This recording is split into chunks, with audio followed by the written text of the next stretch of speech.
Okay, today I have Moshe Weisz, and it's such a pleasure to have you here. I'm in a new setting. I'm getting used to this podcasting studio. It's new for me, and I'm loving it. I'm really loving it, and I'm really excited about our conversation today. I don't have a full bio for you, Moshe, but I've heard you speak on a different podcast before, and I'm just going to feed off of that. And from my understanding, you call yourself the light influencer, which I would love for you to explain what that means. And you're a medicine facilitator, you're a breathwork facilitator, and you also work with couples.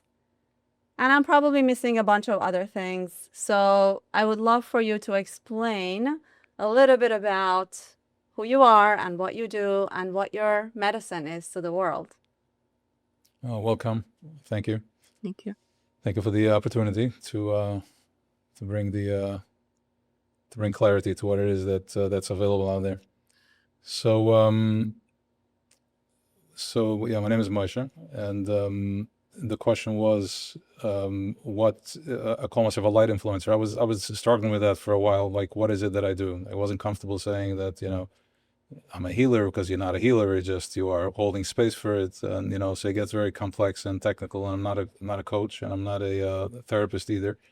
So the light influencer is what made the most sense to me, because it's light is different degrees in everybody. It's like a dimmer. You can turn the light dimmer. You can make it more light, and it's the same light that goes dimmer, more yellow, soft light. We each have.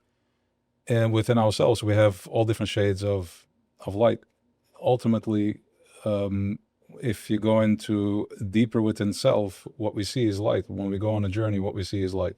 And we communicate with light, and then we're trying to express light language, which light language is not in words. It doesn't have expression in words. So that's where we get stuck. So we can't transform, we can't transmit past, we can't bring it into past the neck, the throat, which is awareness, and going into the heart, and then bringing it into my being. Ultimately, we want to bring it into the essence of our being. The essence is that's the will. That is the essence is the ruach, is the spirit. So when we're entering this a state now of spirit, the Ruach Shel Mashiach, that's what we're going into. That's what we're talking about, and that's what Chassidus is teaching us. These very complex, how to travel and how to get through it, from the Zohar to Kabbalah, and then the Baal Shem Tov. The Baal Shem Tov was he was the Baal Shem. He was Lahavli was a magician, right? He healed people. He created stuff. He made things. He made things happen, and he brought that awareness to us. And when he was asked, when will this revelation happen? When are we going to be able to enter this consciousness? So he said that when this knowledge is going to be out there. So we're kind of like we're learning the knowledge. We're more than learning it. We have the heavy responsibility, our generation, of actually bringing it into fruition, to bring it into Olam Asiyah, to bring it into Lego world. And as we're bringing it into to this level, this vibration, this consciousness, depending on how it's entered, it can break stuff, or it can just dim stuff. Like dim meaning is like mesh, like a dimmer, and then it turns on. Then it's going to integrate itself. It's going to evolve from within. So ultimately, we want to evolve from the center. That's the strongest point. Why the center? From the heart, I'm still. When you go to my heart, I can get stuck. I was hurt. I love today. Tomorrow I don't love. Somebody said to me, and I have trauma from my childhood, or whatever it is, from my adulthood. Intellectually, it's in separation. When I process something intellectually, I'm not really embodying it yet. It's just an intellectual. It feels good when I understand something, but what we're feeling good is when we're feeling it in the heart, and we want to bring it into the body. So when I go into the body, when I enter the space of my essence, that's the spirit. Now, yes, the spirit is the ruach is in the attributes. It's the attributes are my feelings, my emotions. It's in the heart, but is driven from the center. It's like when an eagle flies. When an eagle flies, where is it flying from? When it glides, wings are spread and it glides. It's not, imagine it feeling it in the heart, and then bringing it into the stomach. When you jump off a cliff, when you go skydiving, is it from my heart, or I let it go and I completely surrender into my essence, which is, I can process it from my heart, but I'm suffocating. I'm not fully expanding. I want to really expand when I let go from that fear, and I let go and I'm going into that jump, and I'm going to that place. So so the light influencer is something that is it's something that it's not only in words, it's in the space that we hold up, the light that we carry, the vibration that we carry, and that it's like we're 72% water, right? So most of the stuff is being transferred in, just like when you throw a rock into the water and it has a ripple effect. And this is how we keep ripple affecting with each other. There are stronger vibrations. There is my teacher, my Rebbe, and all that's a strong vibration. We each attract to a different centerpiece. But so when we're talking about light influencer, is by seeing the person in their potential, so we can activate them at the core, and start the process of evolving from within, evolving through the emotions, and evolving through, and then you find yourself, when you learn to speak that language, you find yourself more in the spirit rather than in the physical body.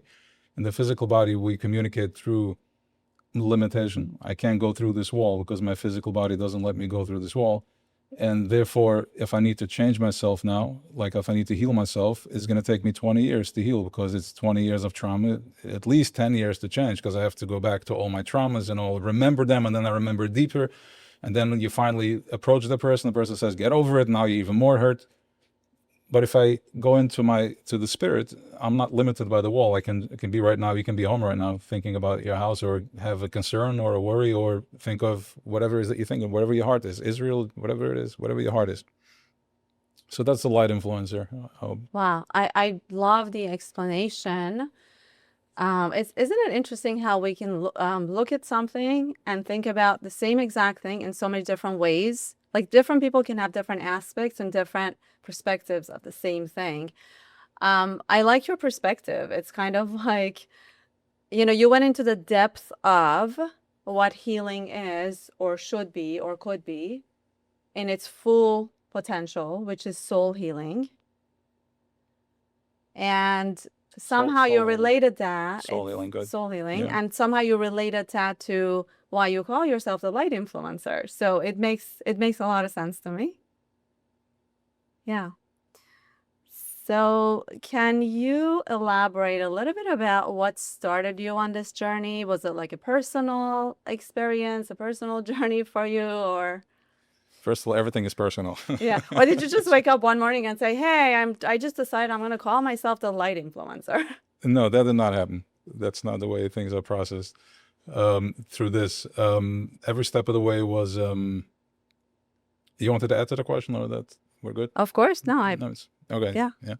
So the first thing is repeat the question. Let's go back to it. Yeah. The question was, I'm curious to know how you came about giving yourself this name and doing everything that you are doing, and whatever it is that you're bringing to the world. How did all of this come about for you? And you can go as personal as you like, or not, whatever you feel comfortable sharing. Yeah, thank you. So I'm gonna try to answer it differently, because on the previous podcast there was some shared about the child and all that, but I think I want to go in more to the healing aspect of it, and then if it's necessary, you can, if you still I'm feel. totally okay. You're talking to a therapist here, so Okay. it is Perfect. a healing podcast. I like it. Yeah. Okay, good. I'm saying, like, instead of sharing the story, we can go to what was bubbling from within, and we'll see how it feels, and then we can add to the rest of it.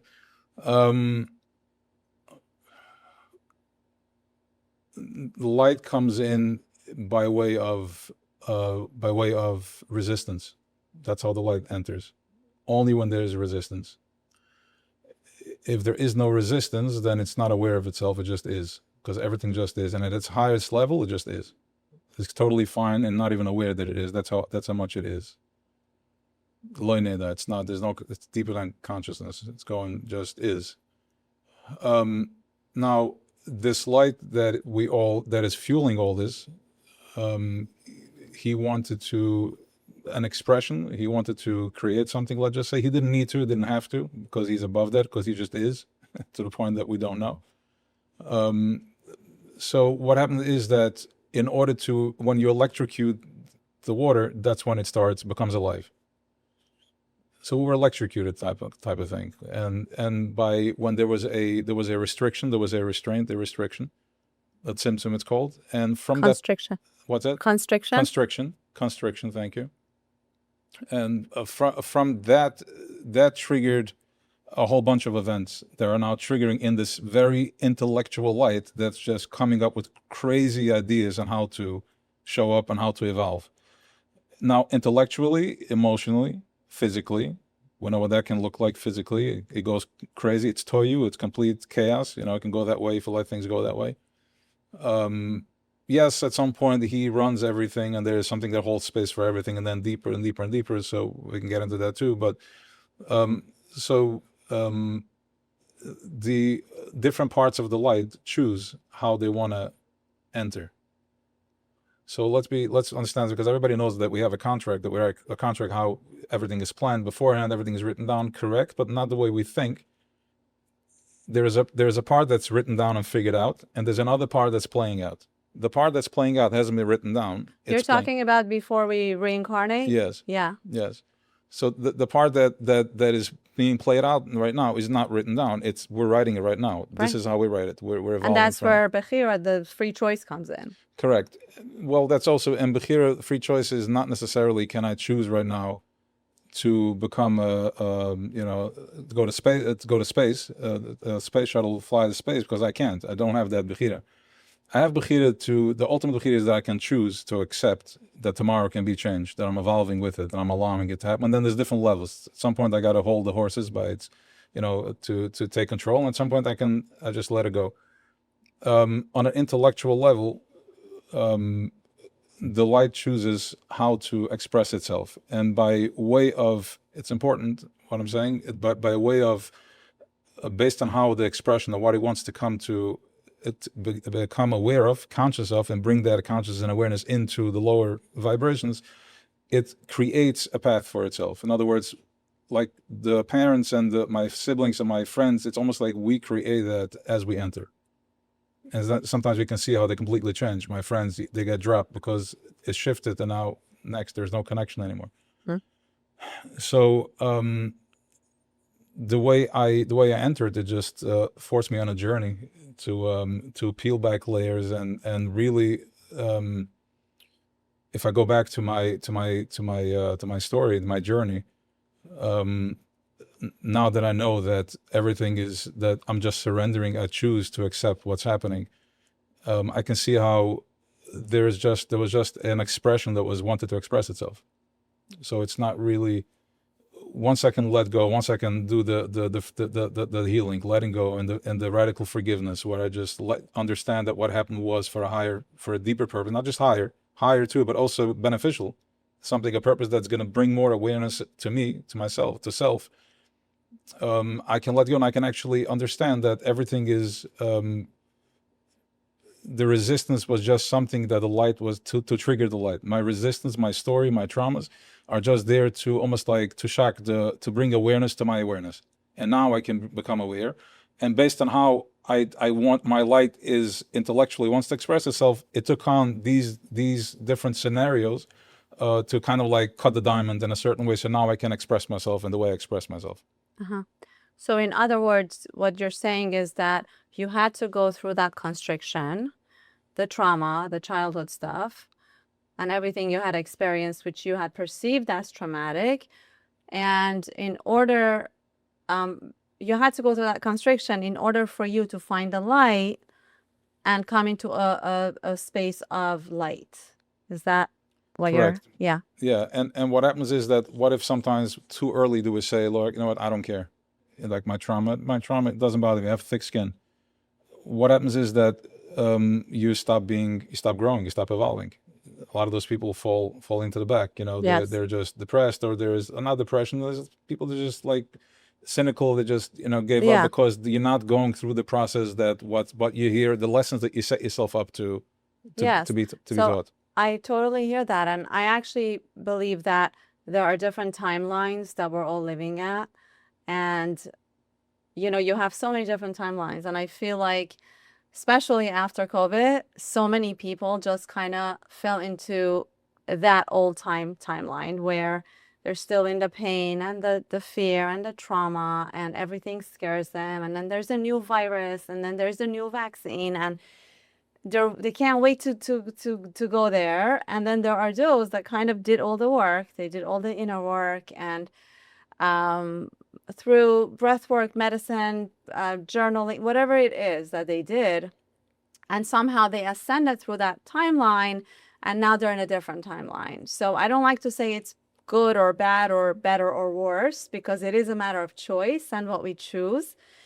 And I find that so many people actually chose to kind of do the work and move to a different timeline. That's how I see I love it. the word timeline. Yeah. No, And you know what? I have I to want to share elaborate. Go, something. yeah. Yeah. I just wanted to share this with You you let me because speak, I I'll let feel you like speak. maybe you'll understand this. Maybe you'll understand this, because I've been trying to talk about this for the past 2 years and not everybody understands it. So, in an ayahuasca journey 2 years ago, um, the medicine did something really interesting to me. I've been trying to make sense out of it. Basically, through the journey, through the night, I felt like at some point time would slow down, everything would slow down, and then all of a sudden it would just pick back up again. And it happened a few times during that night. And it happened again afterwards too. For about 2 to 3 weeks, it would just happen to me randomly. And it was a little difficult because I had to get used to the idea of time slowing down like that. And I realized how much we are so tied to the idea of time.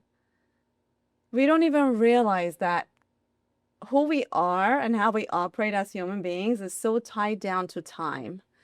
And that really just did something to me. It kind of, and then I realized afterwards, and nobody would really understand this because I spoke to many people, and I kind of came up to this conclusion myself that I was actually jumping timelines. I was like time traveling at that time. But it was shown to me, the medicine was showing it to me in a really different way. And it's interesting because I'm able to connect to that now, where I can kind of jump timelines now if I want to. And sometimes I do. I go back and forth between different timelines, and I could do that kind of stuff. I have no idea how I got into this conversation. How did we start talking about timelines? We're talking about how the soul wants to intellectually evolve, how it comes in, And you said but something about timelines. yeah. So we'll talk about times. We can listen back to the podcast, and then we'll know where it was, if it was connecting. But I like timelines. It's somebody mentioned that to me. Of course, I knew the concept, but at some point it clicks. Somebody said something that I was talking to somebody, and she told them that we're on different timelines. Yeah. Right. So Not all of us, though.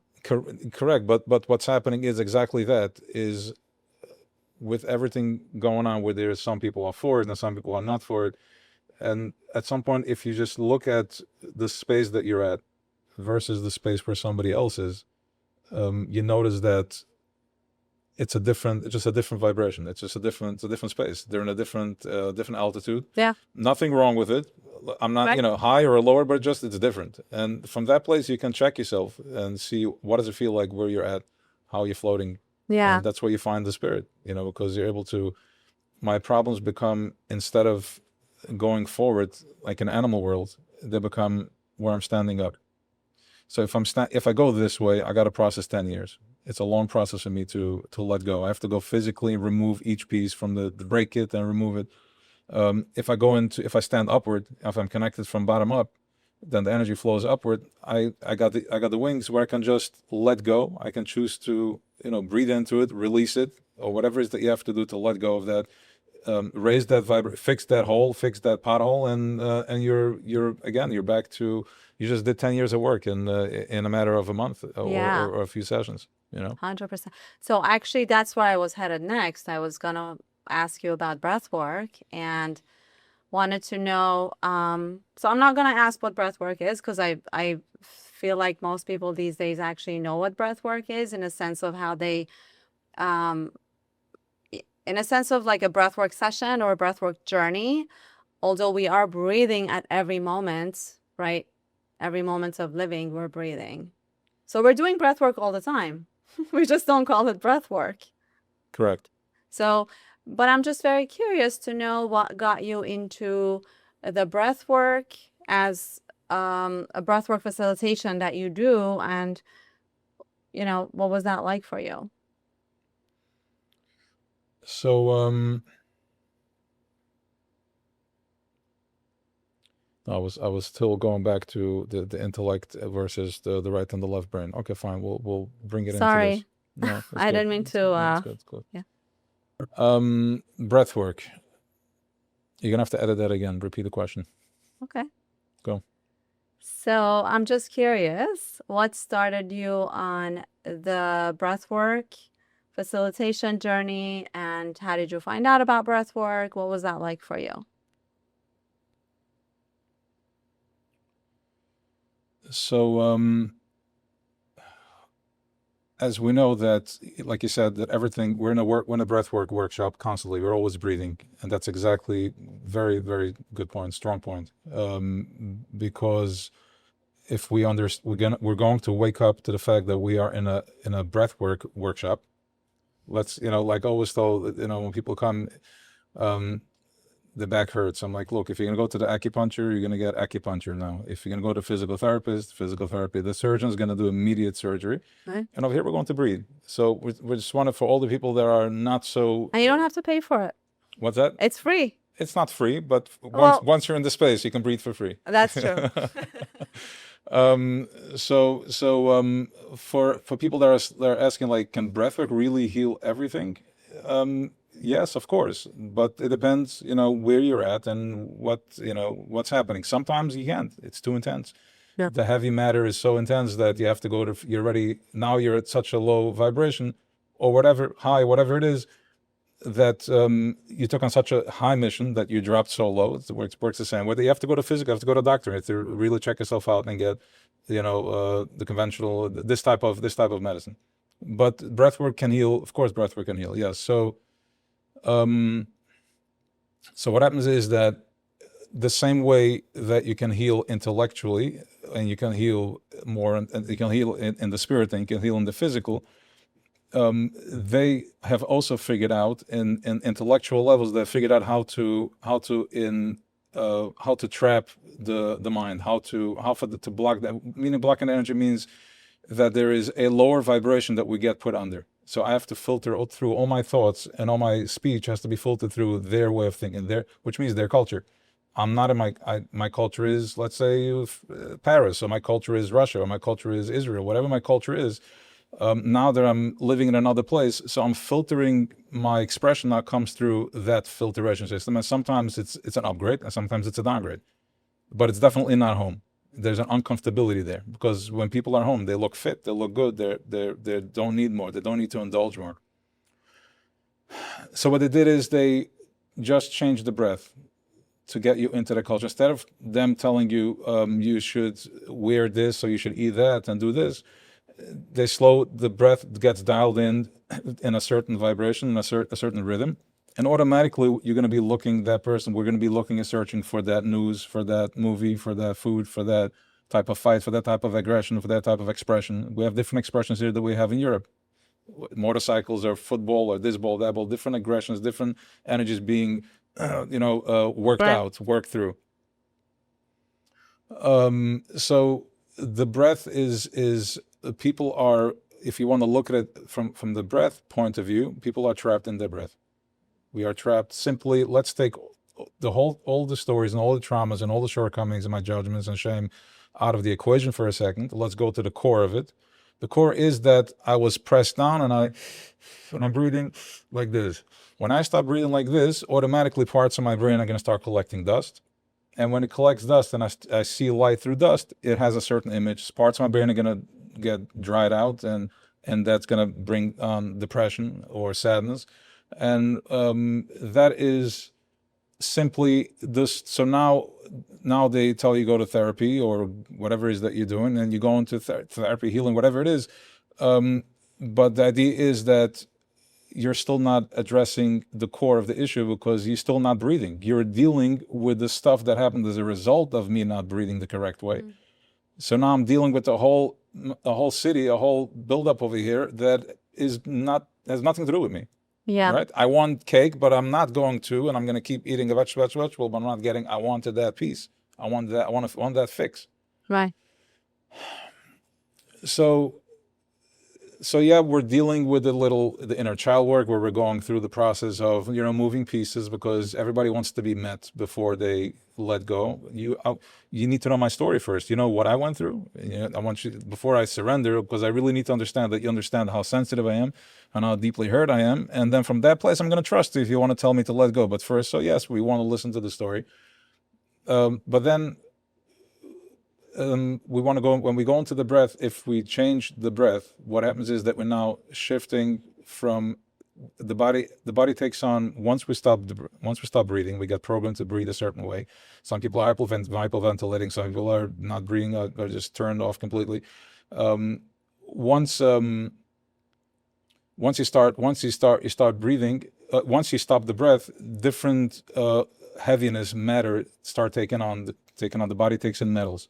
It's the food that we eat, the stuff that we watch. We need to hear very loud, and very loud meanings like even if it's not loud in volume, but it's loud in content, that just fear and that type of stuff. So that creates my story as a result of me not breathing. Once I switch the breath, then automatically that stuff starts melting away. Whatever was built up starts melting away. So I can go through the healing from bottom up, or I can go from top down. I just go into my center and I start breathing. I wake up my higher self, my different self, my spirit, and different levels of higher self, and that will automatically start melting away. So I got into breathing because I experienced it many years ago. I was in a workshop, and after that we did the breathing, and it took me straight to the Beis Hamikdash. It was like I didn't even know. Nobody explained what it was. Like, what is this? This was after you had done medicine, or this before? Way before medicine. Way before medicine. Yeah, so way before medicine. It makes sense that you had that kind of experience. Correct. Because you weren't used to it. Way before medicine, and way before any type of explanation of what that was. Wow. What was that? Nothing, just breathe. Can I do it at home? No. So okay. So there's also there is healing from an intellectual place, and there's healing from the right brain and from the left brain. The left brain is going through the process of every step of the way, how it's going to play out. That's, you want to do that with the coach. Like, what's my plan? How am I going to work in my business? How am I going to do in my relationship? And then there's the intellectual way. It could be done with the same person. I'm talking about within the healing. Yeah. The intellectual place of it is where the breath comes in, is where I'm going into where the lamplighter comes in. You're going into to ground zero, vibration zero, which is the most consistent, steady pulse within your energy field. And from that place, once I meet that place of Zen, once I meet that center within me, from that place, intellectually, things will start taking place. They will figure itself out. For instance, the example that I like to use is if you have a sheet of ice, a lake, that sheet of ice, and it's frozen, and you take an axe and you hit it once, you hit it twice, and then it cracks and it starts running. And then you're trying to control where the crack is going, right? It's just running. That's what the breath does, and that's what the medicine of the breath does to you, which is takes you to that. You could be tapped into that intellectual place. Now, once again, depending who you sit with, right? The intention, and why it's important who you sit with is not that one is better than the other, just different tastes, different textures, different spices, and skills, obviously, yes, because not everybody has skills to hold space and be a good facilitator. Correct. Yeah, but there's so much stuff around that, so I'm not, just, keeping it very, very Oh, simple. okay. Yeah, Yeah, you're that's allowed to. I'm not allowed to. I'm constantly talking about that stuff. You're allowed to. I'm You're all allowed to. about integration, and people have to be qualified, and people, I see a lot of damage. Yes. Yeah. So yeah, look, fine. We can talk about damage also. We can talk about damage. I mean, damage is it's like a tire that you have a flat, but if you keep, like I said, the surrounding and the people you hang out with and the integration is so important that ultimately in a process there is. I mean, everything is a part of the process, but if it's not the lack of experience, that's where it shows up when it's not held after that. So Right. usually when you go back into society and they start talking and what did you do, where did you go, blah, blah, blah, when they put all that fear in your head, that's when you really you're that's when you're losing it. That's when you're losing it. That's now it turned into a 3-year spin. Wow. Yeah. Yeah. So the breath will take you intellectually, and if the breathwork facilitator once again holds the space from whatever space he or she is holding that space, then you're cracking the ice from a very subtle place, from a very deep place, and the healing goes deeper. You're cracking the ice. You have a safe boat that you're sitting in, and you're not worried that the ice is gonna crack, You said and a you're safe boat, just gonna yeah. go drop into that 40 feet water, cold, icy water, right? Yes. Yeah, makes sense. So the breath, how would you compare breath work to medicine, for example? Because people always ask me, is breath work the same thing as psychedelics? And then I have to go into this whole conversation. It's kind of First, let me answer it like first. We'll do it like cynical. We'll do a joke about it. It's the lazy people versus the people that want to work. Are you saying the breath work people are the lazy people? No, the lazy breath work is Oh, work. You have to sit there and oh. it's a workout. Medicine is also work. Yes, You still have to feel your feelings and embrace your we're traumas. talking about the breathing. We'll go to the medicine, and then we'll do that. But usually guys they come in like just don't want to breathe. Like dude, it's 2026. I don't know where you're coming from, but take me there. But and it's okay because we've suffered enough. So it's time for to wake up. So to put somebody through a process, if there's another method, another technology, fine. But now on a serious note, what's the difference between breath work and medicine? Medicine, we're talking about ayahuasca, MDMA, mushrooms, other forms of psychedelic medicine. We're not talking about pharmaceuticals here. Just making that We're not talking about drugs. We're talking about medicine. Yes. I just want to make that clear. If someone's watching and they think we're talking about Tylenol. Right. Correct. Or any type of Right. fine. We're not. It's also necessary, but that's not what we're talking about right now. I would love to talk about that as well. Yeah. What's the difference? I think they're both very effective. I like to personally start with breathing first. If somebody steps into the arena and I have an opportunity, they some people they just they want to sit in a circle. They don't want to be whatever the budget is or whatever the time consuming, and they're not they want to get hit and fine. But if you want to enter the proper way, people that want to be more take their process more real and more deep, whatever, or more sensitive, the more sensitive. I like to do breathing first to open them up so they can have an experience that's undeniable, and nobody can say you took something, you took a substance, and you had an experience.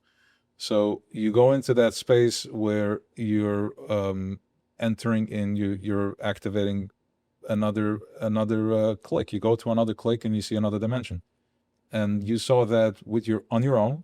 You were breathing. It's your own doing, and now also when they come back for integration, sometimes it gets heavy and they start it becomes like a spin. All I did was breathing. It's not like, what did I take? It's too intense. Maybe this, maybe that. Did he think this? Did he think that? It's you were doing a breathing. You were aware You were of just it. using your own breath as your medicine. Right, correct. Now, what is the breath? The breath is, I saw in one of these YouTube shorts, this guy was saying it. I didn't verify it yet, but it makes sense. He's saying that when you stop breathing, you don't die. You go unconscious. Right, the heart still beats for a few minutes, but you go unconscious. You go first unconscious before the person dies. He's like, but then when you start breathing, you become conscious. He's like, so the breath is consciousness, and that's godliness. So we're breathing godliness. And I was like, wow.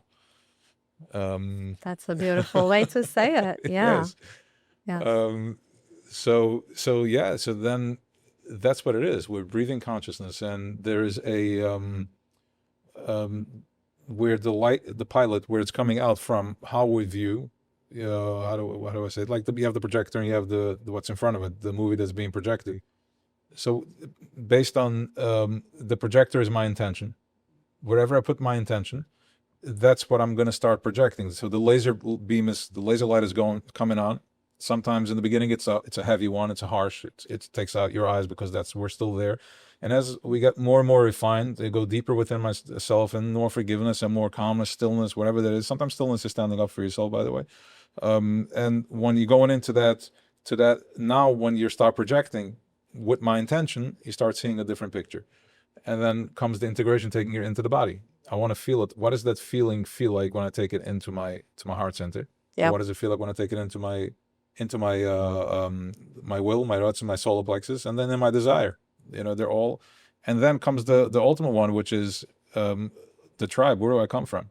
That's where we're in conflict, right? Because I have to understand that my wires are wired from where I come from, and I have to. The saltwater fish can only live in salt water, and he swears by it. And the freshwater fish says that you're crazy, you're dying there.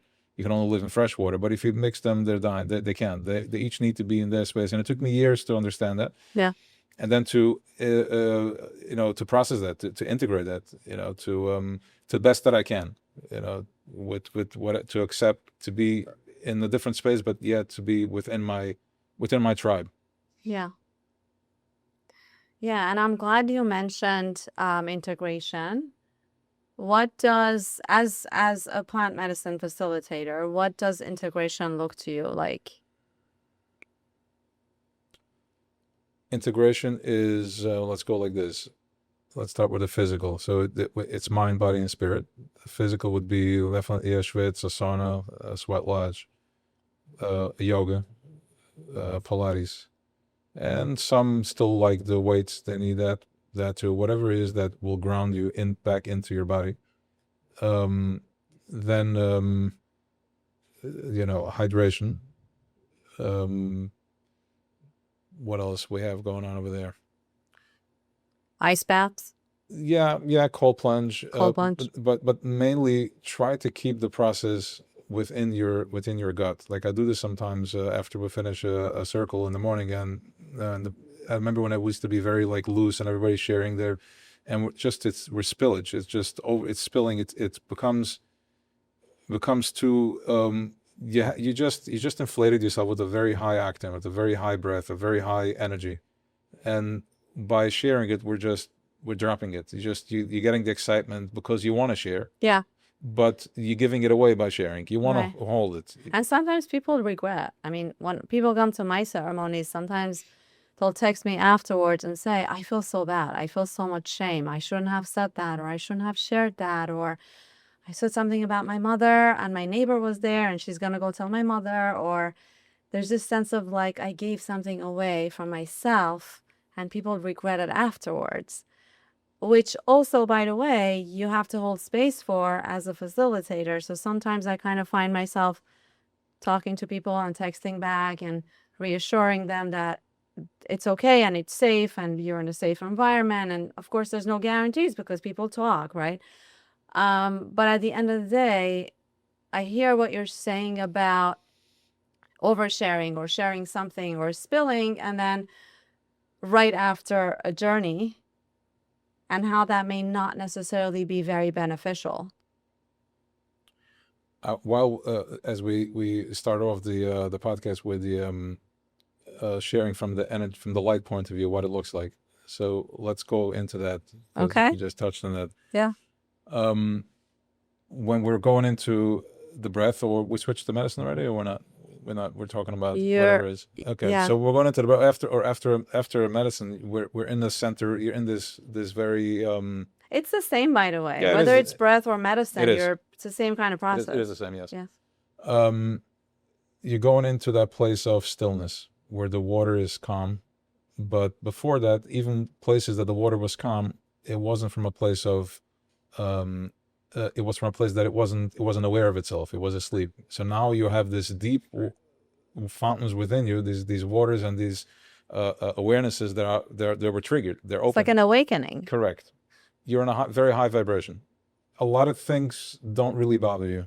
Like what matters doesn't really matter. Right. Sometimes to the point of becomes irresponsible type of thing, right? I really don't care. Like, Yeah. okay. Once we, after a couple of hours, after a day, we start dropping in altitude, and there is a spin because it's a circle. We're going back down or swallow it up or drop or whatever it is.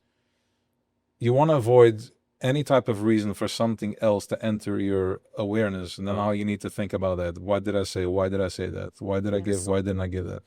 I don't want to talk to anybody that's not in my immediate circle for the next couple of days, especially if I'm new to this, because you're dropping in altitude. You know, you wake up after the day after, you're a little disoriented. You know, you're not sure where it's at. You're not sure what's going on, because we're dropping and by the less you put out, the more protected you are. The more your field is protected, and the less you're gonna have to. So now, when that fear or that spin comes in, you're like, I know it's just a spin, and I have less options of words to put to that spin.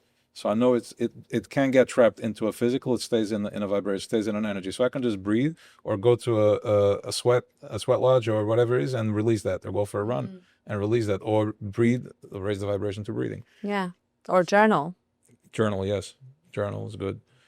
So that's another reason. That's from the light perspective, as to, if you feel the urge, now you know what's on the other side of that. When you don't, what's in it, what the buy-in is. Very interesting. An interesting twist on it. Yeah. Okay. So practically speaking, when someone comes to your medicine ceremony, let's say, or to your breath work, and they have a very, very intense or very, really awakening experience, or a profound night or day, what would you recommend them to do in terms of integration afterwards?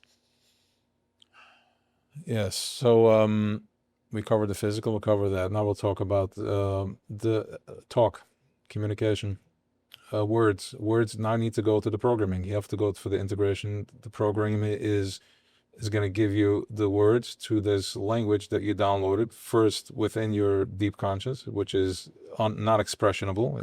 It's light. And then as you start dropping, I need words. I need tools. I need words. How do I integrate this? How do I communicate this light in my relationship? How do I communicate this light into my diet, my food? My diet means that when I just finished a cleansing and I'm clean, and now I want to go and I'm going to eat, processed, whatever it is, meats or stuff, and that. I mean, I eat all types of stuff, but as long as it's not processed, it's fine. So that means, because if I didn't integrate this, then I'm not aware, and I just go back to it because I don't connect that I'm still not aware that there's a connection there. The same goes with what else? But also, a lot of people do the dietas because it's required. So there are certain places that really require you to do a certain dieta, so you kind of feel obligated for it. You don't have the best intentions. You're not doing it intentionally. You're not seeing it as a process of cleansing. You're not seeing it as a process of a part of the medicine journey, but rather than something you have to do because it's required. Correct. And then as soon as they come in within this circle, our circle, they're like, well, I don't need to do that. I can eat. I can still do my coffee. I can still eat my meat, and it's fine.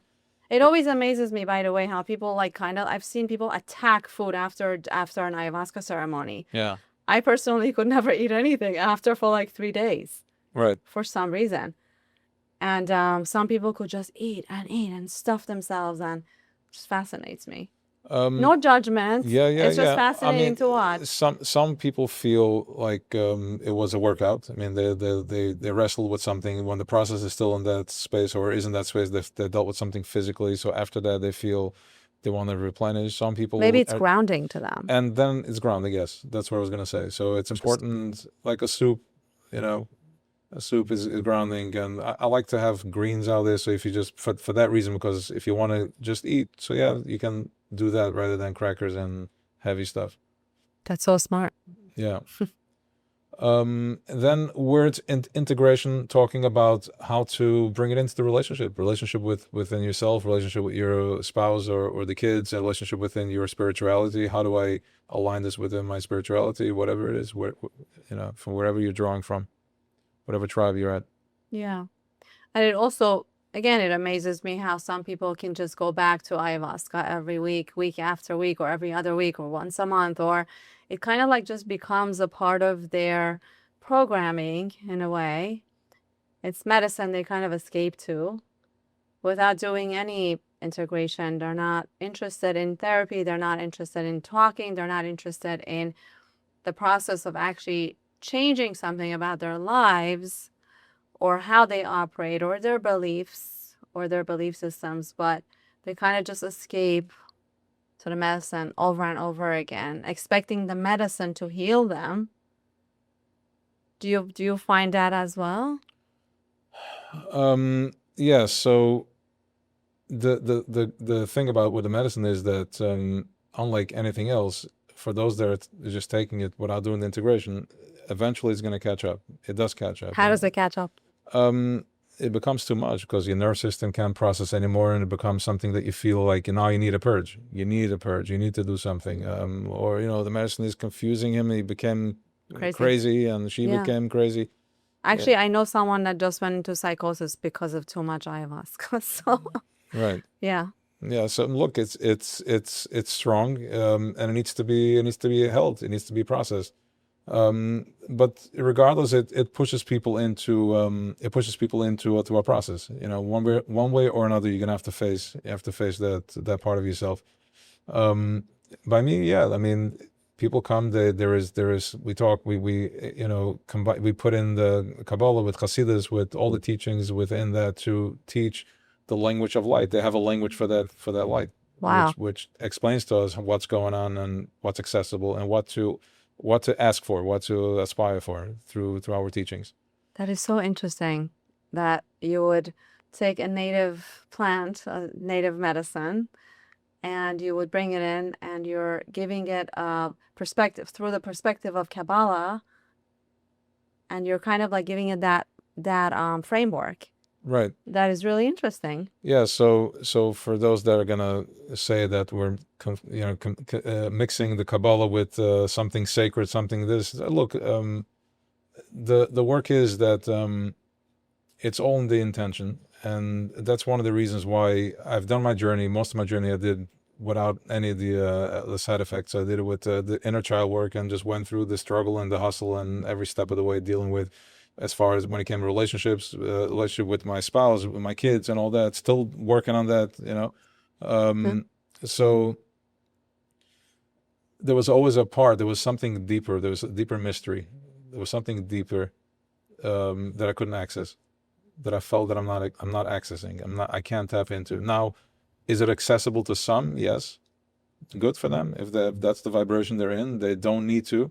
And those people usually not people that have to come into this lower vibration. They don't have to deal with the struggles and the temptations that the average person deals with. He's locked up in studies or in the mountain. That's good. Yeah. But if you took on this, if your intellect has guided you to live in this place here where there's the struggle or wherever it is in the world that you're dealing with, really checked into life, there's a level of heaviness. There's a level of stuckness after vaccinations and all that good stuff that you can't break through. You can't get into the deep mystery.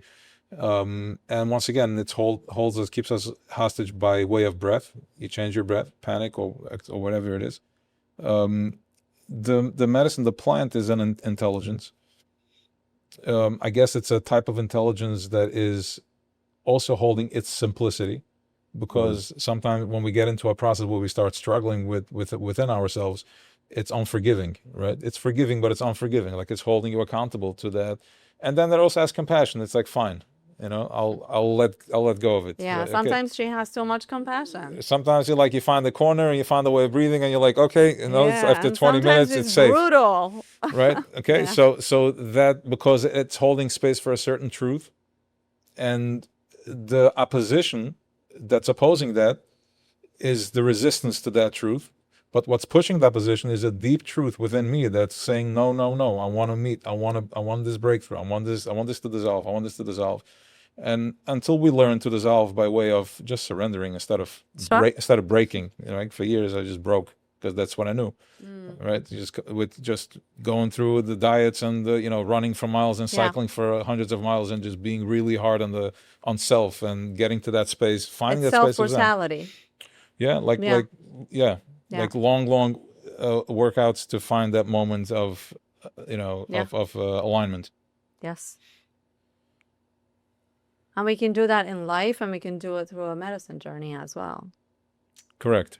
Yeah. You're talking about like to have this. I'm talking these about realizations. coming from a place of self-brutality, or, I mean, we all have self-criticism. We all have self-critics, right? Yes. It's a part we all have. And some people just have a lot of it. Their self-critical part is so big that it kind of takes over. And I myself used to be one of those people. Everything was, yeah, it has to be perfect. You're not doing this right, or you didn't do this right, or you didn't say this right. And it took me years to be like, it's okay. I don't have to be 100% perfect. Like, it's okay. I could relax. I'm still good enough. I'm still doing good. It's taken a lot of inner work, a lot of inner child work, and everything I've done to actually come to this place. I used to go to the gym and take 3 classes in a row and constantly look at myself and be like, am I skinny enough? Do I have enough muscle? And compare myself to other people. And it got to a point now where I'm like, I'm okay with just 1 class. If I just do 1 class a day, if I just move my body and I'm doing it intentionally, it's good enough for me. Exactly. Yeah, I'm not coming from a place of, self-critical judgment and brutality and I have to, or I must, or I should. It's coming from a place of, it's okay. So you want to explore on that for a second? Can I Yes. shed some wisdom on that for the people to understand? So that critic, that self-critic within us, I'm going to try to put into words. What he or she does is it's a critic. There's nothing deeper underneath over there. There's no underlying truth there. Its job is it's a critic, almost like a clamp. Like if you take a clamp and you put like you're pinching yourself, like a pinch. It's a clamp. So what happens is that the critic comes, the critic builds, and we go to the gym and we do 3 classes and we rigorous diets. And I used to cycle for like hours, like 120 miles, and it was like intense, just going like grinding and grinding to find. To shut the noise down, right? To get to the place where there's just that finally in a 6-hour ride, you would find 5 minutes in the middle where there's just the Zen, where everybody's quiet and everybody's just in sync. So you were doing it to get into a flow. Getting to a flow, yeah, to get into. I would process, but it was just to shut the noise. That's what it took, like to get into this alignment. So the critic pushes you to do crazy things, the workouts and the diets and all that. After a while, he gets tired because after 20, 30 years, he just gets tired, and we can talk about too why he gets tired. He gets tired, and then when you say to yourself, you know what, I'm good with 1 class also, as long as I just move. I'm good with 1 class also. It doesn't have to be so intense, as long as it's intentional. Very keyword, very important keyword.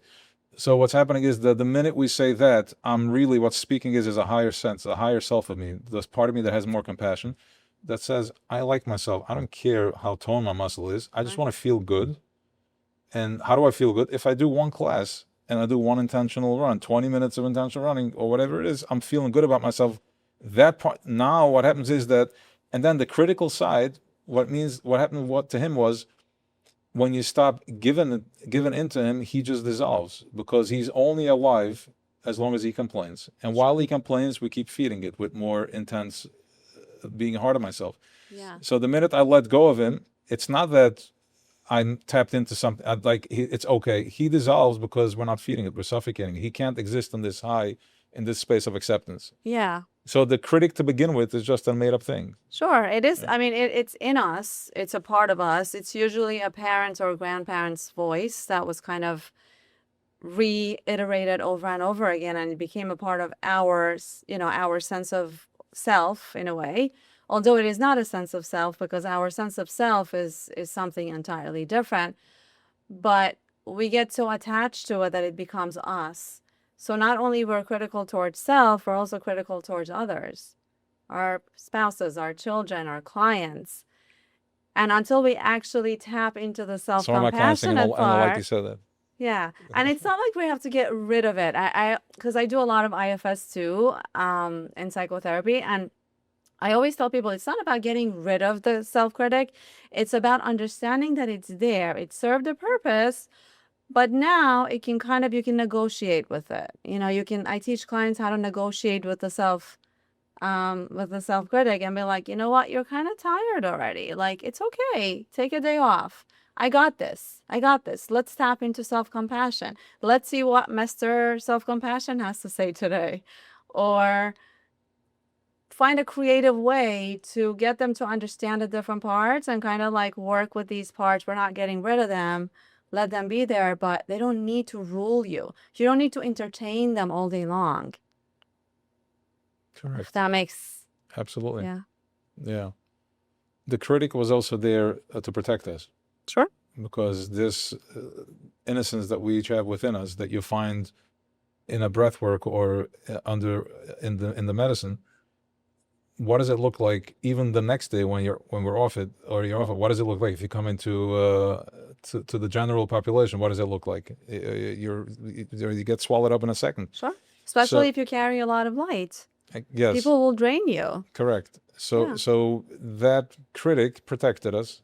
How was that protected? Because our parents got the message from their parents that danger is here, and we went into hibernation. We went into that space where the light is constricting again, shocked, for the purpose of re-entering through a stronger and more aware evolution, with more Yes. color, deeper understanding. Yes, it's definitely a protector. Yeah. Okay. So I don't know if you feel comfortable sharing this, but I'm just curious to know, as a facilitator, what would you say is a big challenge, something that you find very challenging, and what do you find really rewarding?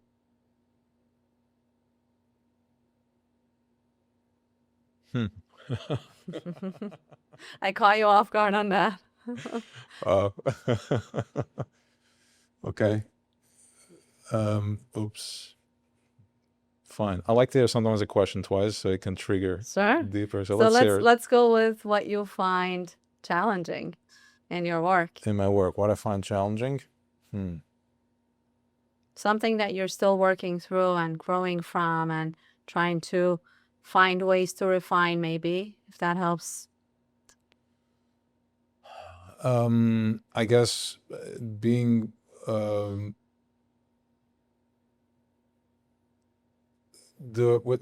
working with dealing and working with the people that I'm working with, mainly, or that, where my challenge is, let's put it this way.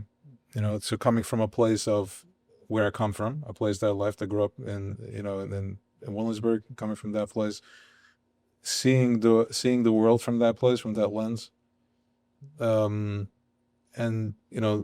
leaving and finding my own expression through that, from that, and now going back, dealing with my inner space like that. So it's challenging for me to find sometimes the certainty in the message, knowing the challenges, knowing the awarenesses, knowing the blockages, the corruption of the way of the mind thinks. It's hard to it's challenging to hold that real, that truth. But the reward is that that's what intellectually, that's the journey, the path that I chose, and it's when it's aligned, it's in the deepest. It's in the deepest, and when it's aligned, it's in the deepest and the highest awareness that I can be, and still evolving, going deeper within the awareness. The more aware I become, it becomes, we start reflecting in a deeper awareness and going deeper. So everything raises, the stakes are higher, the work is deeper, There's more to gain. If there's more to gain, then there's more to lose, because if you're not gaining, you're losing, right? Right. So that's kind of like the challenging and rewarding, I guess. Okay. I hear that. Um, and I also wanted to just kind of go into this subject a little bit because I know you have mentioned it before. You may not, if you're not comfortable going into it, it's okay. Like I said, there's no filters here and I'm pretty open. So I would like to be able to explore it, but it's totally up to you. And that subject is psychotropic medications and antidepressants and psychiatric medications. Um, I know that you're not very much for it. And since I am not either, I'm kind of opening up this can of worms here. And I would love to hear maybe again your perspective on if you feel like they're necessary and what are your thoughts about medications and the fact that so many people are taking these medications these days. Yeah. So, yeah. First of all, it's like if I want to speak about it now, I'm no authority to speak about when it comes to medications, like who should have and who should not have. But Who has the authority? correct. Very good. Very well. And I'll explain what I mean with that in a second. But within my space, where I hold a space from, and the understanding that I have, there is, there's no space for that. Let's put it this way. Of course there is, and let's talk about it. Everything is a code. Everything has a code. The medicine, ayahuasca, all this stuff has a intellect in it, a very high code, and depending on the person holding the space, it gets even, the more it's your medicine, it becomes it's a higher vibration, going into more surrender, more nothingness, and more silence, deeper silence. The deeper in the silence, the deeper the vibration is, because intellect works in silence. Like the intellect works from a place of silence. A smart person sits in silence, like the shaman sits in silence. That's where it holds the space. There's no chit chat. We're holding the space. The medication is a code that was designed by that story that we lived through, that we were forced to breathe under. As we said before, your breathing was regulated. Our breathing was regulated into a certain rhythm. That breath, that rhythm, that regulation creates stories. My relationship struggles, and my physical struggles, and my all types of different struggles, and my anxieties and my depressions, that created my story. And now we're going to feed a code that is complementing this code that you just stepped into. And then it's either, if you're up here, if you're loose, they're gonna bring you down. If you're down here, they're gonna raise you up. But you enter a world, zombie world, right? You're going into that space.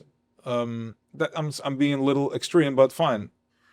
Having said all that, like you said before, sometimes we are so low, so much trauma, or you chose, in our language, this person chose such a high reach and such a deep level of surrender that it takes a toll on the system, on the nerve system. It came down because we're just evolving from our parents, grandparents. So I'm just continuing the journey that I started 2,000 years ago, or 4,000, whatever it is. And we're also like going into the mamish, to the minute stuff. So it's a painful physical we're aware, but we're fully asleep. But we're aware. We're so conscious and so aware of ourselves, of what I look like and what was Venvi. At the same time, we're asleep, fast asleep. That's why we're aware in the wrong place. The reason being is because we're under somebody else's influence and other infrastructure, the culture. Right. And now we're taking those pills and the food, and that keeps us, the person, locked up in the plastic. And as we know, like, what do I do to feed that? Literally plastic, swiping the card to make myself feel better, or metal, heavy foods and music and different things. And then we act from that place. Aggression, feeding that metal is when two people get out and they're just going at it, and it becomes heated. That's the metals are talking. But sometimes we're so far stretched that we have to start off with something. We start off with a medication. Sometimes the kids needed it too much. The home was intense, or whatever traumas. But what I see now is more and more people are getting off it.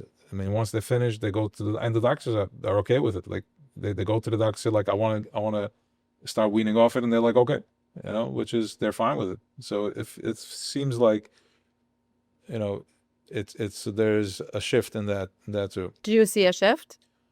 I see people that I work with that were on a medication, they got off it. So Right. and sometimes it was surprising. I'm like, go to your doctor, and once it's approved, then we can go further. Yeah. And yeah, it Yeah. hasn't been an issue.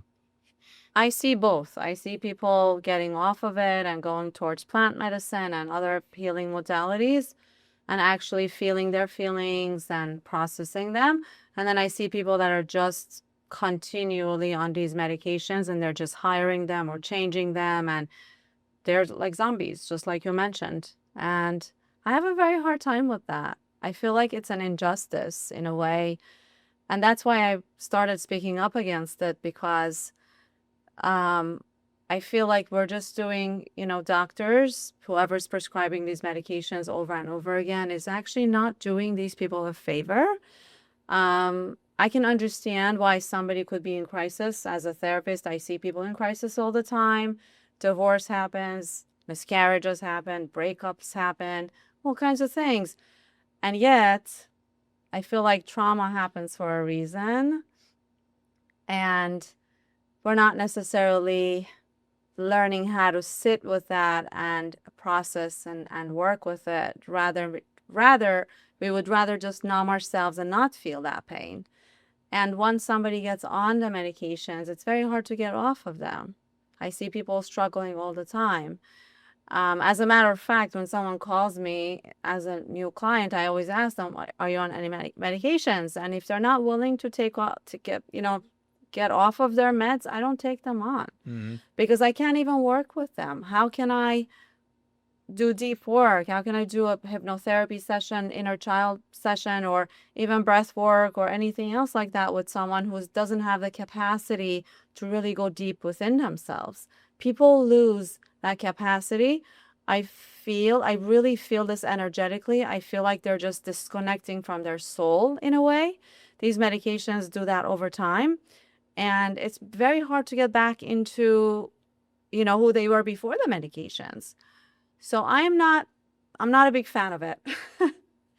And I think a lot of therapists are kind of have bought into this idea that it's okay or it's necessary or it's needed. Or I know therapists that don't even see clients who don't take medications.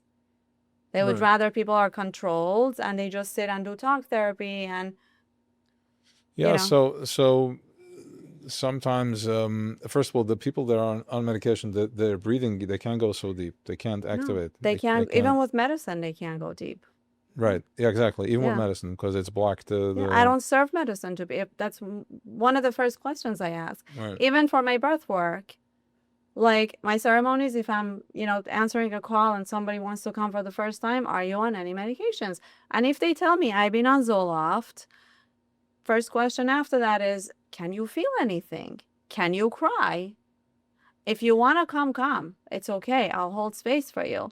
But don't be upset and don't get frustrated if you can't go deep and you can't cry. Mm-hmm. It's the medication. It's controlling you. It's actually doing its job.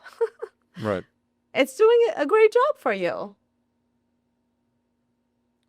Yes. But sometimes after a medicine process, there's a purge, so something shifts, so they have the courage to start, getting off it. And sometimes the nerve system is just it's too weak, so they're not ready yet. Yeah. But I've seen a lot of courage out there. People are, there's enough awareness that they feel they can trust, and they've been on it for many years, and they realize that it's not really taking them where they need to get to, and they have the courage. Thank you for the optimism.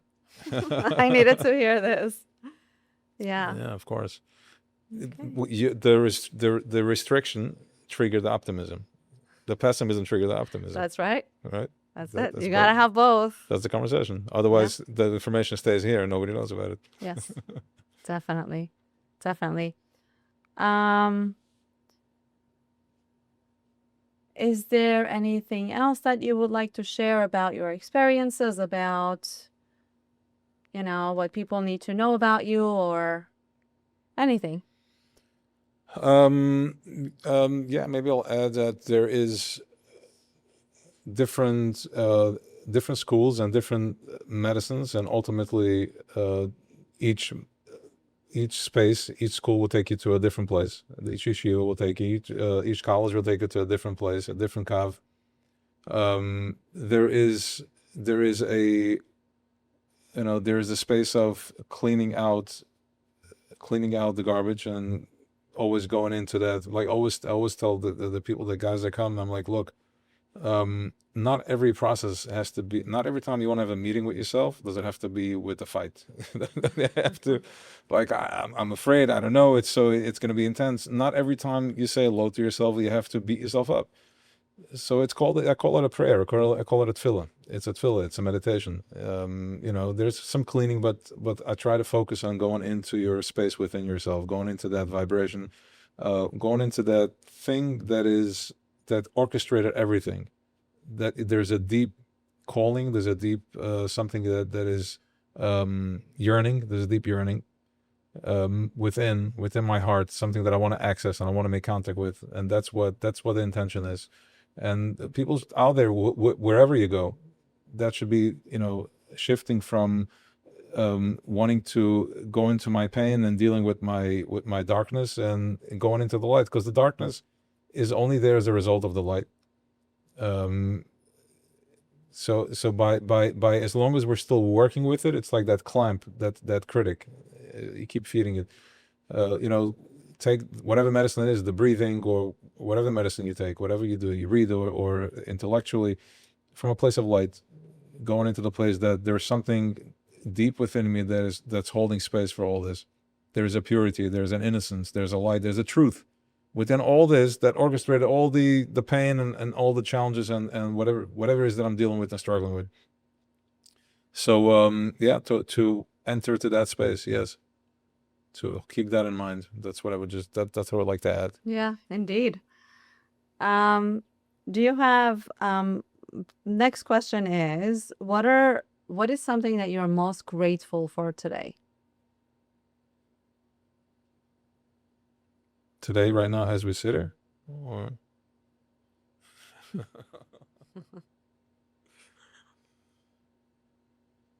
Wow. Okay. I'm grateful for, I can only answer it my way. Okay. Of course, it'll be your way. It's your question. It's going to be your answer. I'm grateful for the awareness that I have right now today,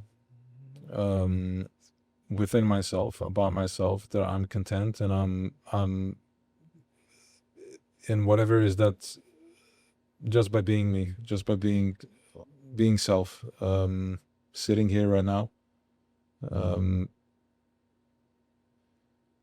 no attachments, going into that place of absolute acceptance, having in a moment, because he asked me that question, I was able to enter that space of absolute awareness of just being of self, where the water is just crystal clear with no agendas. And sometimes it's a breath of fresh air to enter a space where it just is. God is everywhere. God is everywhere. The reason we can't see him, why do we struggle seeing him? Because in our egotistical way of thinking, we think that we're expecting somebody like this, somebody like that. Yeah. But it's a simplicity. Of course. And we're expecting some force outside of ourselves that we deem as God. Yes. Yeah. So it's in the simplicity. So I'm grateful for you bringing that question to me, so I was able to enter that place of ground zero within me. That's great.